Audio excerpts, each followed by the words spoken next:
Integrasi pasar global, integrasi dunia yang semakin meningkat atau globalisasi telah memperkaya kehidupan tetapi juga menciptakan masalah baru dalam manajemen sumber daya manusia, terutama terkait dengan keragaman budaya.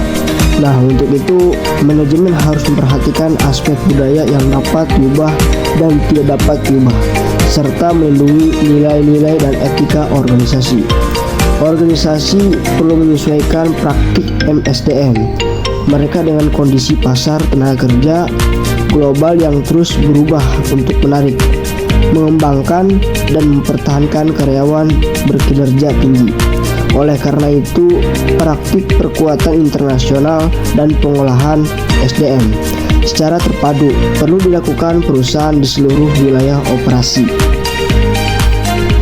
Sistem manajemen SDM global. Perusahaan perlu memiliki sistem manajemen SDM yang bersifat global dan prospektif, sehingga praktik manajemen yang diterapkan dapat fleksibel menyesuaikan beragam karakteristik SDM antar negara. SDM perusahaan harus didistribusikan dan dialokasikan dengan bijak untuk memberikan keunggulan kompetitif. Rekrutmen serta seleksi calon ekspatriat perlu dilakukan secara selektif dengan mempertimbangkan kompetensi, pengalaman, pengetahuan luas tentang bisnis internasional, serta kemampuan menghadapi tantangan lintas budaya.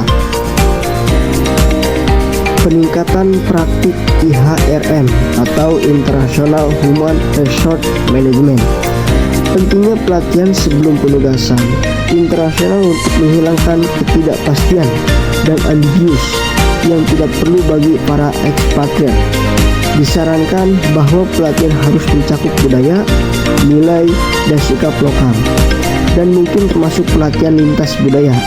Tambahan untuk anggota keluarga. Pelatihan internasional disebutkan sebagai aspek penting lain dari IHRD. Retensi karyawan ditekankan dan disarankan agar perusahaan menghargai pengalaman internasional dalam sumber daya manusia mereka dan mendorong karyawan untuk terus meningkat keterampilan mereka. Hasil pencarian juga menyebutkan kompetitivitas operasi dibagi negara dan mempekerjakan berbagai kategori pekerjaan nasional sebagai variabel kunci yang membedakan HRM domestik dan internasional. Penerapan anti-dumping sebagai instrumen perdagangan internasional. Dumping anti-dumping ini tidak lain adalah suatu kebijakan yang dimana mengatur tentang ketentuan yang mendasar.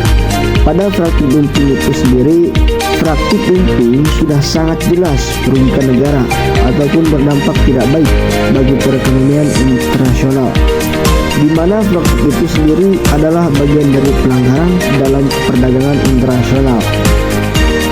Hubungan kebijakan peraturan internasional dan kebijakan peraturan nasional tentang anti-dumping.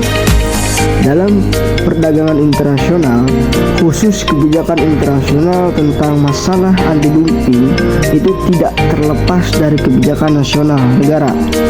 Dalam hal ini, tidak bisa dipungkiri yang menjadi pokok permasalahan adalah ekonomi dari suatu negara yang menjadi praktik curang dalam perdagangan internasional itu sendiri.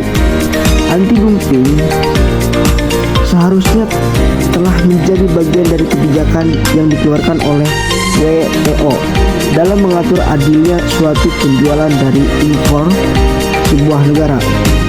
Hubungan dari kebijakan nasional yang bisa kembali diperbincangkan untuk kepentingan internasional juga sangat penting dalam menegakkan kebijakan-kebijakan yang telah ada. Hubungan kebijakan internasional dan kebijakan nasional dalam menangani praktik dumping. Yang pertama, perbandingan peraturan-peraturan hukum perdagangan nasional dengan instrumen pengamanan perdagangan internasional dalam ketentuan GATT dan persetujuan WTO. Yang kedua, Komite Anti-Dumping Indonesia. Komite Anti-Dumping Indonesia adalah suatu lembaga yang bertugas menangani kegiatan penyelidikan anti-dumping dan anti-subsidi. Yang ketiga, Direktorat Pengamanan Perdagangan. Direktorat Jenderal kerjasama dengan Perdagangan Internasional, Departemen Perdagangan Republik Indonesia.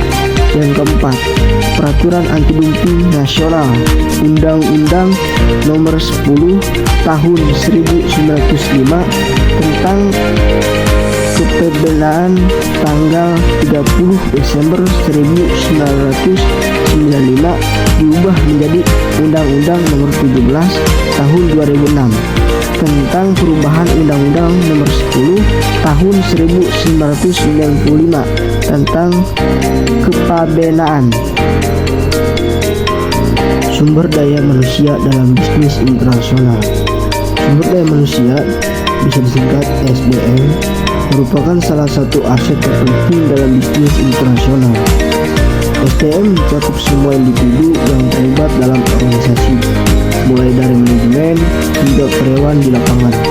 Dalam konteks bisnis internasional, pengelolaan SDM menjadi lebih kompleks karena adanya perbedaan budaya, hukum ketenagakerjaan, dan praktik bisnis di berbagai negara. Perusahaan harus mampu menyesuaikan strategi rekrutmen, pelatihan, dan pengembangan untuk memenuhi kebutuhan pasar global. Selain itu, perusahaan juga perlu memperhatikan isu-isu seperti keberagaman dan inklusi untuk menciptakan lingkungan kerja yang produktif dan inovatif. Dengan memanfaatkan SDM secara efektif, perusahaan dapat meningkatkan daya saing mereka di pasar internasional. Kerjasama dalam bidang bisnis internasional, GATT dan WTO.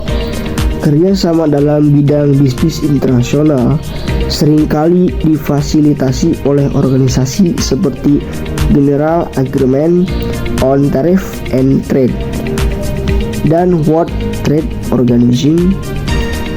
GATT didirikan pada tahun 1947 sebagai perjanjian multilateral untuk mengatur perdagangan internasional dengan tujuan mengurangi tarif dan hambatan perdagangan lainnya.